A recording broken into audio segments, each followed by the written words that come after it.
संस्था डोळं उघडू द्यात, माझं काहीच सर काम नाहीये, तुम्हाला चांगलं माहितीये मी कोणासाठी काहीच करत नाही, हे तुम्हीच लोक आहात, तुम्हीच लोक माझ्यापर्यंत इश्यू आणता आणि तुम्हीच लोक सॉर्टिंग करता.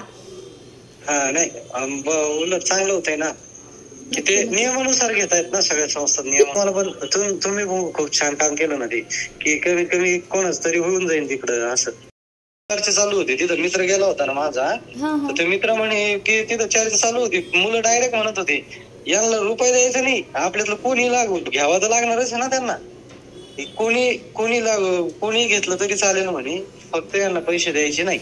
Wow, that's a great. म्हणजे तुम्ही लोकांनी ऑलरेडी तिथे गेल्यावर ठरवलं, ती त्यांच्यापर्यंत पोहोचलं. त्यांच्यापर्यंत पोहोचलं, विद्यार्थी प्रत्येक विद्यार्थी बरोबर त्यांना पोहोचलं. त्यांनी मग सांगितलं की आम्ही कोणतीही एक्झाम घेणार नाही तिथं. मला त्यांनी ते मित्रांनी सांगितलं की आम्ही कोणतीही एक्झाम घेणार नाही, जी SOP सांगितली गव्हर्नमेंटने ते आम्ही फॉलो करतोय. आणि पैसे पण घेणार नाही? पैशाचं नाही म्हणलंच नाही, अहो कॅन्डिडेटच नाही मॅडम. वाव, किती. अहो पण सर ऐका ना, कॅन्डिडेट नाही म्हणजे कॅन्डिडेट घाबरून घरी राहिले सर. जर पैसे द्यायचं म्हणतात तर कशाला कॅन्डिडेट जातील? हा तोच विषय झाला ना. आणि म्हणजे एवढे समजा 100च्या वरती कॅन्डिडेट बोलवलेले टोटल, आणि कॅन्डिडेट आलेच किती 35 ते 40च्या दरम्यान. म्हणजे ते एकाच 3 पण प्रमाण झालं नाही. ते डॉक्युमेंट व्हेरिफिकेशनला कमी आले ना, इंटरव्ह्यूला पहिल्यांदा जास्त आले.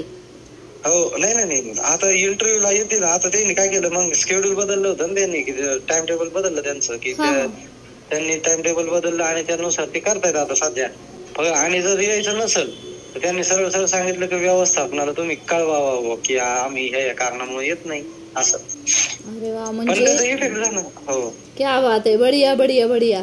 और क्या चाहिए. बरं झालं ना सर, इफेक्ट होणं महत्वाचं आहे, कसा येऊ द्या. इफेक्ट झालंच पाहिजे ना, कसंही असलं तर म्हणजे ते फरक पडतो ना.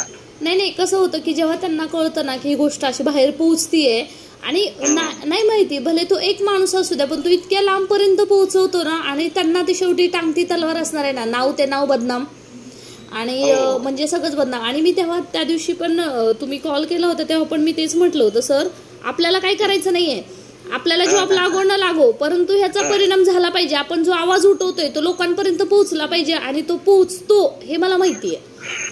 ते झालं, तो इफेक्ट झाला, तो खूप इफेक्ट झाला. आपण केलं, त्याचा इफेक्ट झाला.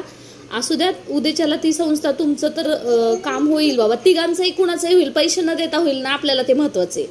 पण आता जे बाकीचे पण आहेत सर, ते इंटरव्ह्यूला गेले नाहीत कारण त्यांना असं वाटतं की पैसे देणार मग कसं घेणार वगैरे. आता प्रत्येक संस्था डिफरंट आहे. आज एक मी मेसेज पाहिला तर एक ज्युनियर कॉलेजला चांगले 45 लाख पर्यंत पण मागत होते सर, असंही आहे. म्हणजे काही ठिकाणी एवढेही पैसे मागतात, परंतु या लोकांना, तुम्ही लोकांनी कसं ठरवलं की आम्ही कुणीच देणार नाही, तसं सर हे मुलांनी ठरवलं पाहिजे राव. हे कुणी आपण तुम्ही ठरवून, शासनाने किती नियम लावले तर हे पळवाटा काढतात. हे पोरांनी ठरवलं पाहिजे की आम्ही 10 लोक आलो ना इंटरव्ह्यूला, आपण एकाने पैसा द्यायचा नाही.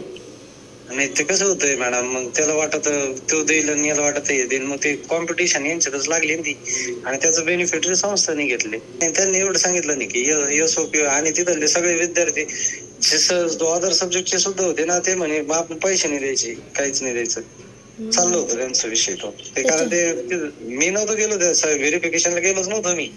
तुम्ही अगोदर जाऊन आला, मग तुम्ही कशाला जाईल, तुम्हाला माहित झालं तर काय गोंधळ आहे. नाही तर you have the capacity, capability असेल तर नक्की म्हणजे जॉईन करायला काहीच हरकत नाहीये. आज उद्या तुम्ही जॉईन करा, नाही तर कुणी जॉईन करा, फक्त पैसे न देऊन जॉईन झालं तेच खूप महत्वाचं आहे ना. म्हणजे आता कदाचित तुमच्या लास्ट टाइमचे रेकॉर्डिंग मी टाकलं होतं, त्याचा एवढा इम्पॅक्ट होत असेल, म्हणजे तुमच्या संस्थेला सोडा सर, बाकीच्या संस्थांना. आतापर्यंत मला तुमचा 3रा कॉल आहे, पण दुपारी मी ट्रॅव्हलिंगमध्ये होते, आवाज येत नव्हता मला. तर त्याच्यामध्ये त्यांचं असंच म्हणणं होतं की त्यांना डबल बोलून घेतात ते संस्था आता, म्हणजे ते गेलेच नाहीत ना मुलं इंटरव्ह्यूला. गेलेच नाही. आणि संस्थेवाल्यांनी थोडस जाणून घ्यायला पाहिजे ना की आपण काम करतो, एवढं मोठ्या संस्था झालेल्या आहेत, आपण एवढं चांगलं काम करतो, तर मग चांगले कॅन्डिडेट घ्यायला काय हरकतच नाही ना. घ्या ना, क्वालिटी हो द्या ना, काय होते. आणि पुढलं आंदोलनाचं खूप चांगलं काम चालू आहे सध्या मॅडम, तुम्ही बघितलं ते. 1 मिनिट सर असू द्या सर. आंदोलनाचं कसं आहे की 10% एकदम आहेत शेवटच्या टप्प्यामध्ये, थोडंसं आंदोलन केलं तर लवकर व्हायला पाहिजेत. आणि आचारसंहिता लागते सर नंतर नोव्हेंबरमध्ये. मग त्याच्या अगोदर हे 2 महिने आहेत, त्याच्यामध्ये आरामात दुसरा टप्पा सुरू होऊन आपला संस्थांना टॅब उपलब्ध करून दिला, गती तर येईल ना. आता ते म्हणतात आम्ही आहोत पॉझिटिव्ह, मंत्रालयात प्रस्ताव पाठवलाय, बघूया येईल तेव्हा. सर खूप खूप धन्यवाद.